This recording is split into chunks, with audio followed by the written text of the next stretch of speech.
The crystal chandeliers of the Grandview Hotel cast their warm glow across the opulent main lobby, where elegantly dressed guests mingle with champagne flutes in hand. Tonight's charity gala draws the city's elite, politicians, business magnates, and socialites who write checks with more zeros than most people see in a lifetime. The centerpiece stands majestically in the center, a pristine Steinway & Sons grand piano, its ebony surface reflecting the glittering lights above. Marcus Williams moves quietly around the edges of the gathering, his navy blue janitor's uniform a stark contrast to the sea of designer gowns and tailored tuxedos. At 50 years old, his movements are deliberate and respectful, decades of service having taught him how to remain invisible while ensuring everything gleams to perfection. "Oh, for heaven's sake!" The sharp voice of Victoria Sterling cuts through the ambient chatter like a blade. The hotel's owner stands near the piano in a shimmering silver gown, gesturing dramatically with her phone. "The pianist just cancelled! Food poisoning! How absolutely unprofessional!" A cruel smile spreads across Victoria's lips as her ice-blue eyes land on Marcus. Perhaps we don't need to disappoint our guests after all. She strides toward Marcus, her heels clicking against the marble with predatory precision. "You there? The help!" Marcus looks up, his expression carefully neutral. "Yes, ma'am?" "You're always lurking around this piano," Victoria announces loudly enough for nearby guests to hear. "Why don't you play something for us? I'm sure you know some appropriate tunes, maybe some jazz or blues." Her voice drips with condescension as snickers ripple through her social circle. The nearby conversations begin to quiet as heads turn toward the spectacle. Marcus feels heat rise in his cheeks, but his voice remains steady. "I'm sorry, Mum. I'm just here to clean." "Oh, come now." Victoria's voice grows more theatrical, feeding off the attention. "Don't be modest. I bet you've got rhythm in your blood, right? Give us a little show. Play us one of those street songs you people are so good at." The laughter that follows feels like glass shards in the air. Marcus's hands tremble slightly as he clutches his cleaning cloth, and for just a moment, his carefully composed mask slips.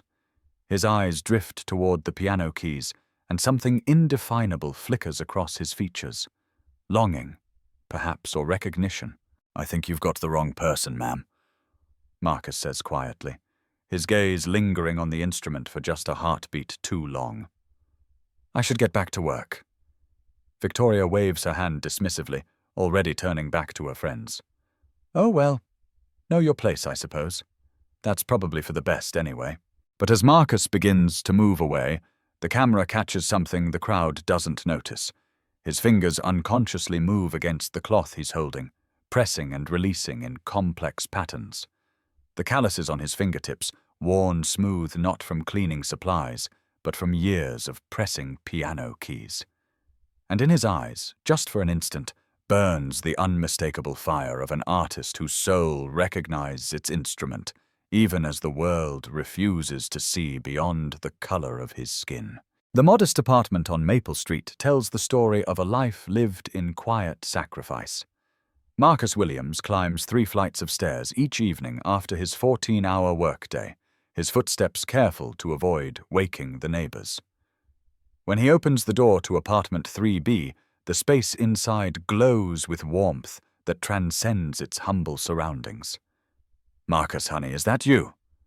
Martha Williams, 75 years old, and confined to her wheelchair by complications from diabetes, sits by the window where she can watch the street below.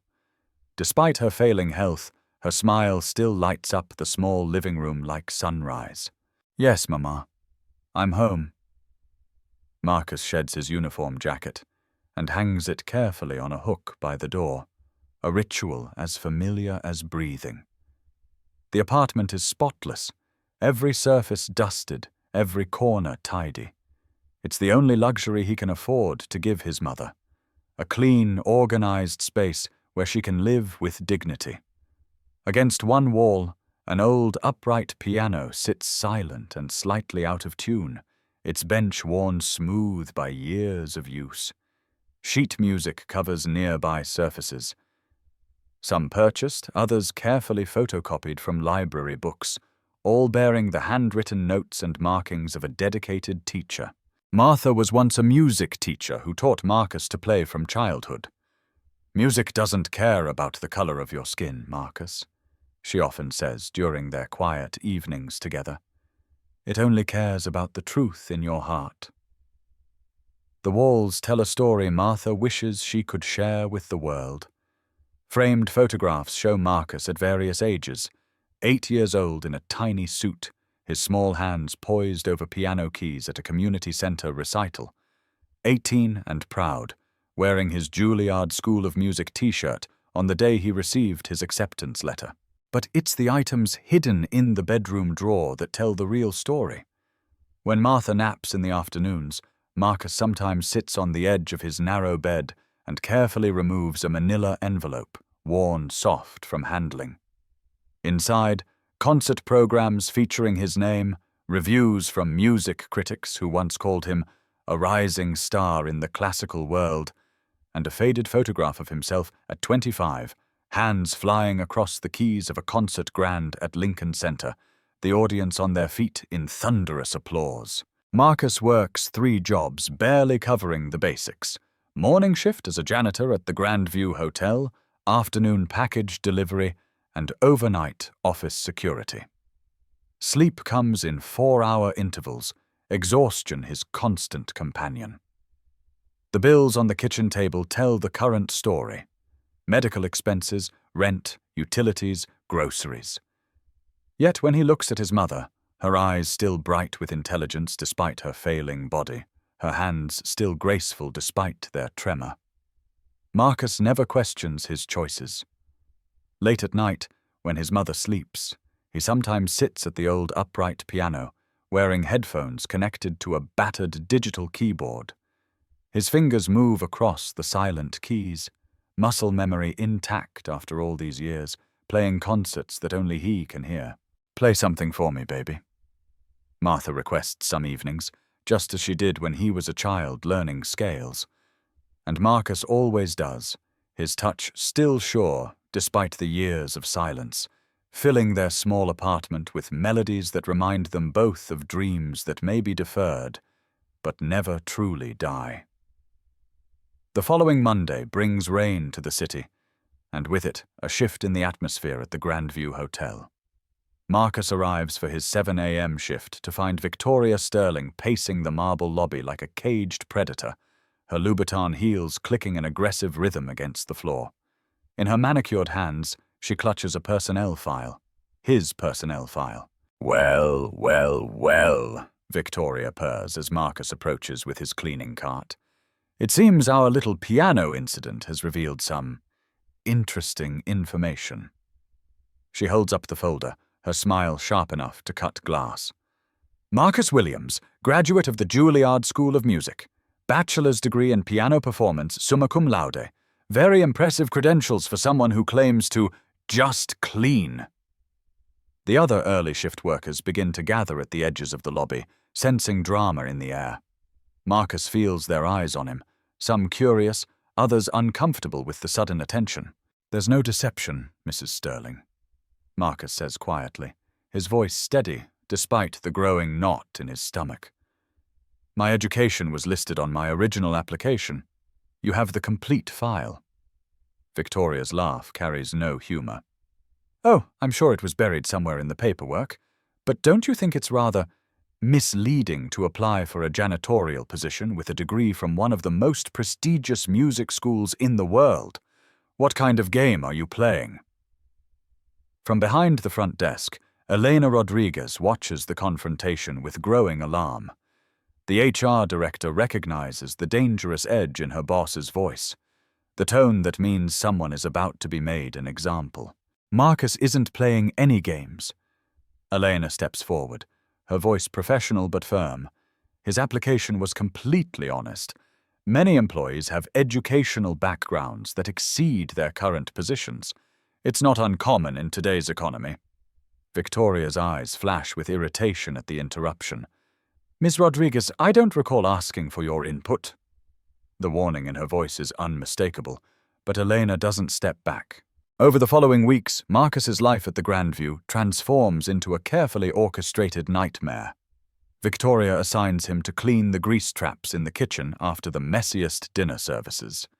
She schedules him for overnight shifts 3 days in a row, then demands he work his regular morning shift without any time to rest. She creates impossible standards for his cleaning work: polish that must shine mirror bright, carpets that must be vacuumed in precise patterns, bathrooms that must be inspected with white glove severity. Elena becomes Marcus's unlikely defender and Victoria's newest enemy. During a staff meeting, Elena suggests implementing sensitivity training for management staff. Victoria's response comes swift and brutal. "Ms. Rodriguez, your concern for our diverse workforce is noted, but I wonder if your time might be better spent focusing on your actual job responsibilities rather than playing social justice warrior." "Treating employees with dignity isn't social justice," Elena responds, her voice gaining strength. "It's basic human decency." The room falls silent. Victoria's face hardens into a mask of controlled fury. "I see. Well, Ms. Rodriguez, since you seem so concerned with policy, let me remind you that as hotel owner, I set the policies here, and I'm beginning to think this property might benefit from some restructuring in the Human Resources Department." The situation reaches its breaking point on a grey November morning when Victoria calls an all-staff meeting. She stands at the head of the polished conference table like a general addressing her troops. "I've called this meeting to address some concerning trends in workplace performance and attitude," Victoria begins.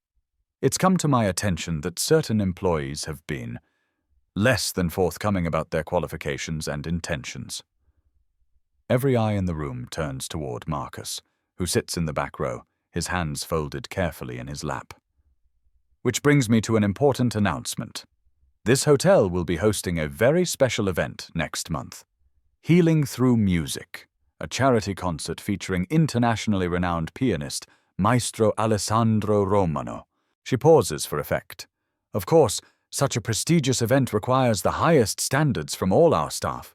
We cannot afford any distractions or disruptions from employees who might have delusions about their own talents or importance." The accusation hangs in the air like poison gas. Marcus feels his chest tighten, recognizes the trap being set, but sees no way to avoid it. "Now," Victoria continues, "if any employee feels they are not suited to maintain the professional standards this event requires, they are welcome to seek employment elsewhere. No questions asked, no hard feelings." She looks directly at Marcus as she speaks, her meaning crystal clear. Leave quietly, or be destroyed publicly. But as Marcus sits in that conference room, feeling the weight of Victoria's cruelty and his co-workers' sympathetic stares, something long dormant begins to stir in his chest. It feels dangerous and familiar all at once, like the moment before walking onto a concert stage, when fear and anticipation and purpose combine into something that demands to be expressed. It feels like music preparing to break free from 25 years of silence. December 15th arrives with the crisp promise of winter, and the Grandview Hotel transforms into a glittering temple of high society. The Healing Through Music charity gala has drawn the city's most influential residents.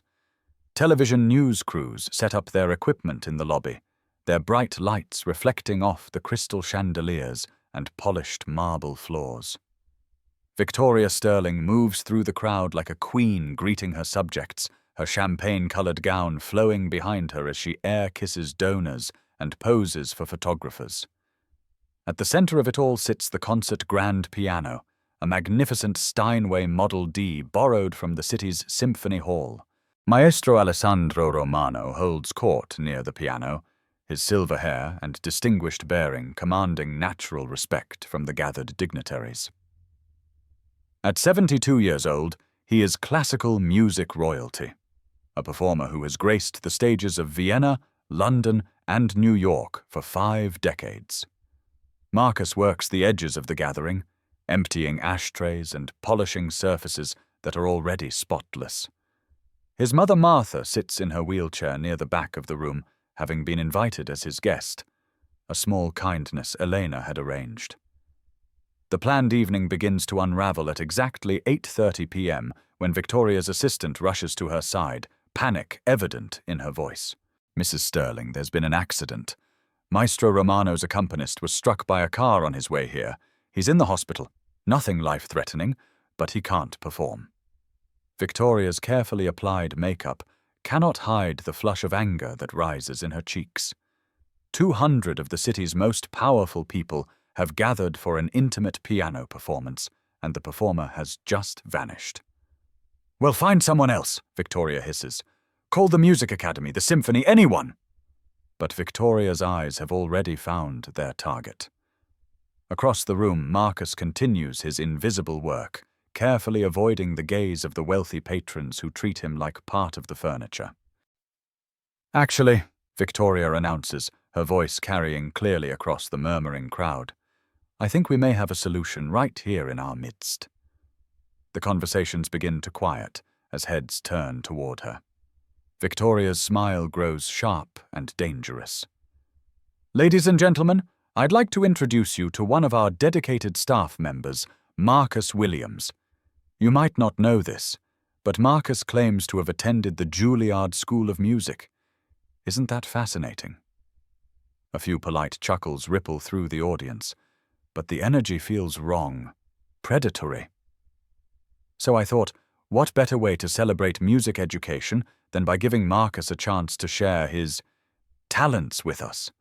After all, if we're raising money for music programs, shouldn't we see what that education can accomplish? The cruelty in her proposal becomes clear to everyone present. This is not opportunity, it is public execution disguised as generosity. Victoria is betting that Marcus will humiliate himself in front of the city's elite, providing her with the perfect justification for firing him while entertaining her guests with the failure of someone who dared to dream above his station. "Mrs. Sterling," Marcus says quietly, his voice steady despite the tremor in his hands, "I don't think that's appropriate. These people came to hear a professional performance." "Nonsense!" Victoria's voice grows more theatrical as she feeds off the crowd's attention. "We're all friends here. What harm could there be in a little music?" She gestures toward the piano with exaggerated grandeur. "Please, Marcus, show our guests what a Juilliard education looks like." The silence in the room becomes suffocating. Marcus understands with perfect clarity that refusing Victoria's request will only delay his humiliation, not prevent it. But as he looks at the piano, really looks at it for the first time in 25 years, something shifts inside his chest. The Steinway Model D sits waiting, its keys gleaming under the chandeliers, and Marcus feels a recognition so profound it nearly brings him to his knees. This is not just an instrument. This is the voice he abandoned, the language he stopped speaking, the part of his soul he buried so deep he almost forgot it existed.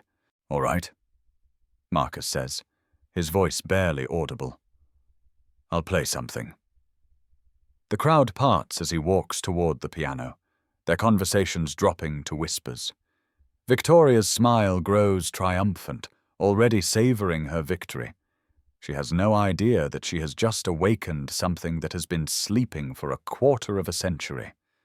Marcus sits at the piano bench and adjusts its height with the unconscious precision of someone who has done this thousands of times. His hands rest on his thighs for a moment as he looks out at the sea of expectant faces, wealthy, skeptical, already preparing to be disappointed by the janitor who dared to pretend he belonged among them. "I apologize in advance," Marcus says quietly, his voice carrying clearly in the hushed room. "It's been a long time since I've played for anyone but my mother." He lifts his hands to the keyboard, pauses for one heartbeat of absolute silence, and begins. The first notes of Chopin's Ballad No. 1. In G minor, emerge from the Steinway like a prayer whispered in an ancient cathedral. The opening melody unfolds with such delicate precision that several people in the audience unconsciously hold their breath, afraid that any sound might shatter the spell being woven. As the piece develops, Marcus's playing reveals itself to be something far beyond mere competence. His interpretation of Chopin carries the weight of lived experience, of joy and loss and sacrifice transformed into sound. His technique is flawless, the rapid scales clear and even, the dramatic fortissimos powerful without being harsh, the delicate pianissimos floating like morning mist. Maestro Romano feels his heart begin to race. Something about this performance is familiar, hauntingly so. The phrasing, the unique way certain passages are shaped, the musical choices that transform technical perfection into transcendent art. He has heard this interpretation before, but where? As the Chopin piece reaches its powerful conclusion, Marcus allows the final notes to fade into silence before transitioning seamlessly into something else entirely.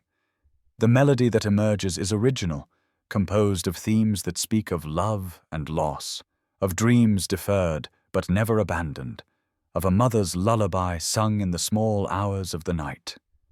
This is Mother's Lullaby, the piece Marcus wrote in a hospital room 25 years ago while waiting to learn if his mother would survive her first diabetic crisis. Maestro Romano goes rigid in his chair, his face pale with shock. "Impossible," he whispers, but the word is lost in the absolute silence that has fallen over the room. As the final notes of Mother's Lullaby whisper into silence, the room remains frozen for 10 full seconds. Then Maestro Romano rises from his chair like a man witnessing a miracle. "Dear God," the old master breathes, his voice shaking with emotion. "That interpretation of the Chopin, I know that performance. And Mother's Lullaby, that piece was performed only once at Lincoln Center in 2001. The composer and performer was..." His eyes lock onto Marcus's face with growing amazement and recognition. Marcus Williams. The Marcus Williams. The prodigy who disappeared from the concert stage 25 years ago. The rising star who vanished without explanation after that final performance at Lincoln Center. The name hangs in the air like a revelation. Victoria Sterling's face has gone deathly pale, her triumph crumbling into confusion and growing horror. "You're Marcus Williams," Maestro Romano continues, his voice gaining strength and wonder. "Winner of the International Chopin Competition, the youngest pianist ever signed to Deutsche Grammophon, the artist the music world mourned as lost forever." For the first time in 25 years, Marcus allows himself to be seen. Not as a janitor, not as a man diminished by circumstance, but as the artist he has always been, has never stopped being, could never stop being no matter how deeply he buried that truth. The thunderous applause that erupts from the audience shakes the crystal chandeliers and seems to lift the very ceiling of the Grandview Hotel's ballroom. 200 of the city's most sophisticated residents rise to their feet as one, their appreciation genuine and overwhelming. Several people openly weep, moved by the musical performance and the revelation of Marcus's identity. But Victoria Sterling does not clap. She stands frozen near the piano, her champagne-colored gown suddenly seeming garish under the bright lights, her carefully applied makeup unable to hide the panic spreading across her features. The woman who moments ago commanded this room with absolute authority now looks small and desperate, watching her social world crumble in real time. This is impossible," Victoria stammers, her voice cutting through the dying applause. "This has to be some kind of hoax." Maestro Romano approaches the piano with reverent steps, his eyes never leaving Marcus's face. "There is no hoax, Mrs. Sterling. I have been searching for this man for 25 years. Marcus Williams didn't just disappear from the music world. He vanished completely. No one knew what happened to him." "But why?" someone calls from the audience. Why would you give up such a career? Before Marcus can answer, Victoria's desperation explodes into rage. Don't you see what's happening here? This is all planned. He's been playing some sick game, pretending to be our janitor while secretly. She struggles to find words for her accusation, but the logic crumbles even as she speaks it. The crowd watches her with growing disapproval, recognizing the ugliness of someone who cannot admit they have been wrong. Mrs. Sterling. Elena Rodriguez steps forward from the back of the room, her voice clear and strong. Marcus never lied about his background. His application included his education from Juilliard. The information was always there. You stay out of this, Victoria whirls on Elena, her composure completely shattered. This is none of your business. Actually, it is my business, Elena replies calmly. As Human Resources Director, employee treatment is exactly my business. And I've documented every instance of harassment Marcus has endured over the past months. A murmur runs through the crowd. These are business leaders, people who understand the legal implications of workplace discrimination. This isn't about his qualifications, Elena continues. It's about his race. You've made that clear in everything you've said and done. That's not true, Victoria's voice cracks with hysteria. I'm not racist. I hire plenty of minority employees. I give them jobs. You give them the jobs you think they deserve, Elena responds quietly. Cleaning jobs, kitchen jobs, service jobs. Because you can't imagine that a black man might be capable of anything more. The words hang in the air like an indictment. Victoria looks around the room desperately, seeking allies among the wealthy guests, but finds only uncomfortable stares and disapproving faces. Marcus finally speaks, his voice gentle but firm. Mrs. Sterling, I never wanted to embarrass you. I just needed work to pay for my mother's medical care. I thought if I kept quiet, did my job well, there wouldn't be any problems. Then why hide who you were? Victoria demands, grasping for any justification. Because I knew what would happen. Marcus replies simply. I knew that a black man claiming to be a classical pianist would be met with suspicion, doubt, and eventually hatred. I've lived that reality my entire career, so I chose to be invisible instead. A new voice cuts through the tension, authoritative, commanding, utterly final. Actually, Mrs. Sterling, I think you'll find that won't be possible. All heads turn toward the speaker, Richard Hawthorne, chairman of the hotel's board of directors. He steps forward with the confidence of a man accustomed to making decisions that affect millions of dollars and thousands of lives. As of this moment, you are terminated from your position as manager of the Grandview Hotel, Hawthorne announces, his voice carrying clearly throughout the ballroom. The board has been concerned about your management style for some time. Tonight's display of discrimination and unprofessional conduct in front of our most valued guests has made this decision inevitable. Victoria's face goes white as bone. You can't do this. I own this hotel. You own 30%. Hawthorne corrects coldly. The board controls 70%, and we're exercising that control now. Security will escort you from the premises immediately. As security escorts Victoria from the ballroom, Marcus looks directly into her eyes. Mrs. Sterling, I forgive you. I hope someday you'll understand that the color of someone's skin tells you nothing about the content of their character or the depth of their talent. Maestro Romano approaches Marcus again, his eyes bright with possibility. Marcus, I came here tonight as a representative of Lincoln Center. We've been planning a memorial concert, 25 years since the disappearance of Marcus Williams.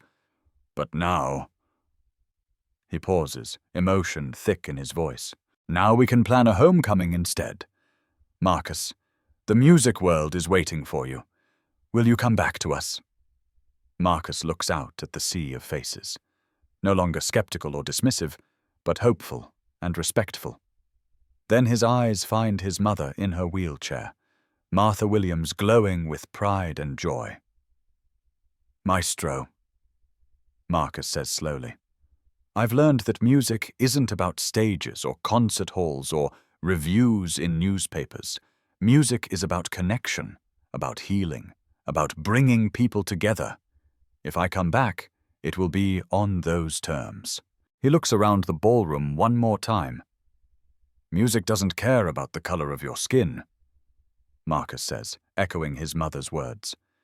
"It doesn't care about your bank account, or your address, or your job title. It only cares about truth. And the truth is that talent, dignity, and human worth can't be diminished by other people's blindness." The applause that follows is different from before, quieter, more thoughtful, carrying the weight of recognition and redemption. Spring arrives early in the city, and with it comes a transformation that extends far beyond the changing seasons. The Grandview Hotel, under new management, has become something unprecedented, a place where music and social justice intersect, where the most elegant charity events now focus not on displaying wealth, but on creating opportunity. Marcus Williams stands in the hotel's renovated community room, watching as 12 children from the nearby housing projects learn their first piano scales. Their small hands stretch to reach the keys of donated upright pianos, their faces bright with concentration and joy. This is the Harmony Bridge Foundation, the non-profit organization Marcus established with his Lincoln Center comeback performance fee. Every dollar dedicated to ensuring that musical education reaches children who might otherwise never touch an instrument. "Mr. Marcus, listen to this." 8-year-old Amelia Santos plays a simple melody with the careful precision of someone discovering magic for the first time. Her mother, a hotel housekeeper, watches from a folding chair nearby, marveling at opportunities she never imagined possible for her daughter. The program operates every afternoon in the hotel's community space, free of charge, with donated instruments and volunteer instructors. But Marcus insists on teaching personally twice a week, finding in these sessions something he never experienced during his years of concert performances: the pure joy of passing musical knowledge to eager young minds. Elena Rodriguez, now the hotel's general manager, stops by during her afternoon rounds. The promotion came naturally after her courageous stand during the Victoria Sterling crisis, and under her leadership, the Grandview has become known throughout the industry for its progressive employment practices and community outreach programs. The Lincoln Center representatives called again. Elena tells Marcus during a break between lessons. "They want to schedule your next performance, something about a collaboration with the New York Philharmonic." Marcus smiles, but doesn't look up from the sheet music he's preparing for tomorrow's intermediate class. "Tell them I'll consider it. But right now, this is where I need to be." It's not that he's rejected the classical music world that once embraced him. Over the past 6 months, Marcus has performed at Carnegie Hall, the Kennedy Center, and symphony halls across Europe. The critics call his return triumphant, transcendent, a reminder of music's power to heal and inspire. His recordings have topped the classical charts, and his story has been featured in documentaries and magazine profiles. But success, Marcus has learned, is not measured in applause or reviews.